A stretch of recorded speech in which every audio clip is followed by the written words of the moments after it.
आपके पास जो सबसे बड़ा ऑर्गन है वो है आपकी आंतों की लाइनिंग। जी हाँ, आपके इंटेस्टाइन यानी कि आंतों के ऊपर एक झिल्ली है, एक फिल्टर है, एक लाइनिंग है और उसका टोटल एरिया है 2000 स्क्वायर फीट प्लस। और इस एरिया पर एक लाइनिंग है,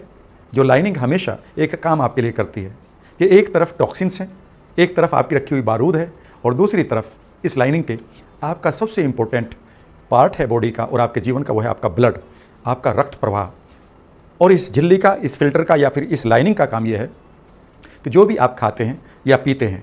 और जो आप खाते हैं उसके साथ कितने आप टॉक्सिन्स खा लेते हैं, कितने अनवांटेड बैक्टीरियाज हमारे मुंह में चले जाते हैं, आंतों में पास हो जाते हैं, उससे हमें बचाकर उस खाने में से वो अमृत निकालता है और उस अमृत को,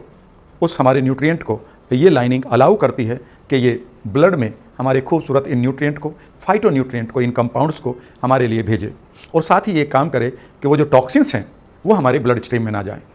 तो आप निश्चित रूप से ये कहेंगे ये तो बहुत इंपॉर्टेंट है। जी हाँ, आपके पास एक ऐसा फ्रेंड है जो आपको हजारों बीमारियों से बचा सकता है इमीडिएटली, लेकिन आपने कभी उसके बारे में न तो सोचा और ना ही उसकी कभी केयर की। ये बहुत पतली है, यानी कि जो पेपर जिस पर आप लिखते हैं उससे भी कई सौ गुना कम मोटा है ये। और इसके ऊपर काम कितना है कि ये सारे पॉइजन को बाहर रखे और सिर्फ न्यूट्रिएंट को आपके ब्लड को दे। गड़बड़ क्या होती है कि जब हम गलत खाना खाते हैं, जब हम गलत चीज़ों को पीते हैं, जब हम गलत चीज़ों को चबाते हैं, जब हम प्रोसेस्ड फूड खाते हैं, जब हम डेयरी प्रोडक्ट खाते हैं, जब हम अनवांटेड खाने को खाते हैं, गलत तरीके से खाते हैं, गलत क्वांटिटी में खाते हैं, तो ये लाइनिंग ख़राब होना शुरू हो जाती है और इस लाइनिंग के अंदर छेद हो जाते हैं। इसे एक नाम दिया गया है और उसका नाम है लीकी गट, यानी कि आपका गट लीक कर रहा है, आपके गट के अंदर छेद हो गए हैं और इन छेदों के द्वारा जिस खाने से आपके माइक्रो न्यूट्रिएंट ब्लड में जाने थे, जिस खाने के द्वारा आपके ब्लड में अमृत जाना था, वहाँ पर जहर शुरू हो जाता है और जहर डायरेक्टली आपके ब्लड में प्रवाहित हो जाता है, फ्लोट करने लगता है और इस जहर के कारण आपका ब्लड सबसे पहला काम क्या करता है, ये एसिडिक हो जाता है, जिससे आप हार्ट डिजीज़ को इनवाइट करते हैं, कोलेस्ट्रॉल को इनवाइट करते हैं। जब भी आपका ब्लड एसिडिक होगा तो इमीडिएटली आपको खतरा रहेगा कि अब आपके बॉडी में स्टोन बनेंगे या आपकी किडनीज में स्टोन्स बनेंगे। दूसरा काम इमीडिएटली ये क्या करता है कि आपका ब्लड थिक हो जाता है, जिससे आपकी आर्टरीज़ में जो क्लॉगिंग है वो शुरू हो जाती है। इतना ही नहीं, जैसे ही टॉक्सिन्स आपके ब्लड में जाएंगे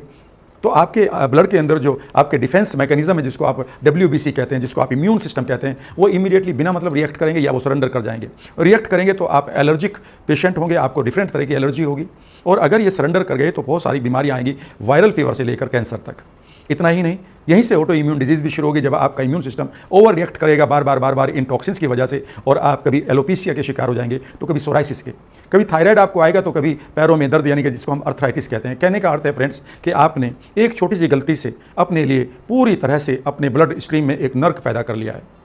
सोचिए कि कितना मुश्किल हो सकता है, लेकिन आपको घबराने की कोई ज़रूरत नहीं है। अगर आप IBS के शिकार हैं, बार बार आपको कॉन्स्टिपेशन होता है, पेट में दर्द रहता है, लूज मोशन होते हैं, आपको गैस बहुत बनती है, आपको लगता है कि आपका पेट जल्दी से फूल जाता है, या फिर आपको लगता है कि आप खट्टी डकारों से परेशान हैं अलोंग विद दूसरी बीमारियां जो मैंने कही हैं, तो आप इमीडिएटली अपनी गट लाइनिंग के बारे में, लीकी गट के बारे में जानना शुरू करें और उसे हील करना शुरू करें। इस लाइनिंग को ठीक करने के लिए आपकी बॉडी के अंदर ऑलरेडी कुछ सिपाही तैयार हैं। इन सिपाहियों को हम इम्यून सिस्टम के सिपाही कहते हैं और ये गट में ही पाए जाते हैं, ये आपकी आंतों में पाए जाते हैं। ये 24 घंटे आपको एक हेल्प प्रोवाइड करते हैं, जिसको हेल्पलाइन कह सकते हैं आप, और इनका नाम है इंट्रा एपिथेलियल लिम्फोसाइट्स। अगर आप सिर्फ एक चीज़ का सेवन करें तो अब आप अपने IEL सेल्स को एम्पावर कर सकते हैं, उनको मजबूत कर सकते हैं और ये सेल्स फिर आपकी इंटेस्टाइन की लाइनिंग को बनाते रहेंगे और आपके टॉक्सिन्स जो भी आप खा रहे हैं गलती से, जाने अनजाने से, उनको भी ये न्यूट्रलाइज करते रहेंगे। उसका नाम है ब्रोकली। ये पाया गया है कि ब्रोकली हमारी बॉडी के अंदर उन कंपाउंड्स को और न्यूट्रिएंट को, जिनको हम फाइटो न्यूट्रिएंट कहते हैं, वो प्रोवाइड करती है जो हमारी सेल्स के लिए ज़रूरत है, जो हमारे आहार रिसेप्टर के लिए ज़रूरत है। जैसे ही आप ब्रोकली खाते हैं इमीडिएटली आपके आहार रिसेप्टर एक्टिवेट करने लगते हैं उन सेल्स को और ये सेल्स आपके टॉक्सिन्स को मारने लगती है। उधर आपकी लाइनिंग को एक बार फिर प्रोटेक्ट कर लिया जाता है और अब आपके खाने में ना तो कोई टॉक्सिन है और जितना भी अमृत निकल रहा है आपके खाने से, जो भी आपके लिए न्यूट्रिशन है, वो डायरेक्टली कहाँ ट्रांसफ़र हो जाता है, आपके ब्लड में। और आप जितना स्वच्छ ब्लड रखेंगे वही आपका जीवन है। जब जब आपका ब्लड खराब होगा तब तब आप बीमार पड़ेंगे। आप में से कई लोग कहेंगे अगर ब्रोकली ना मिले तो उसी प्रजाति की बहुत सारी चीज़ें आपको अवेलेबल मिलेंगी। उसमें से एक है केले, KALE, जिसको आप करम साग भी कहते हैं। और अगर ये कुछ भी ना मिले तो अपनी डाइट में आप एक चीज़ को इंटीग्रेट कर लें पूरी तरह से, वो है सैलेड। आप खाना खाने से पहले पेट भर के सैलेड को खाएं और ये सैलेड उतने न्यूट्रिएंट आपको दे देगी कि आपके जितने भी IEL यानी कि इंट्रा इपिथेलियल लिम्फोसाइट्स हैं उन्हें अपने आप को मजबूत करने का मौका मिलेगा। फ्रेंड्स, ये भी पाया गया है कि ब्रोकली सिर्फ इतना ही काम नहीं करती, वो ये भी करती है कि जितने भी आपको पोल्यूटेंट मिलते हैं,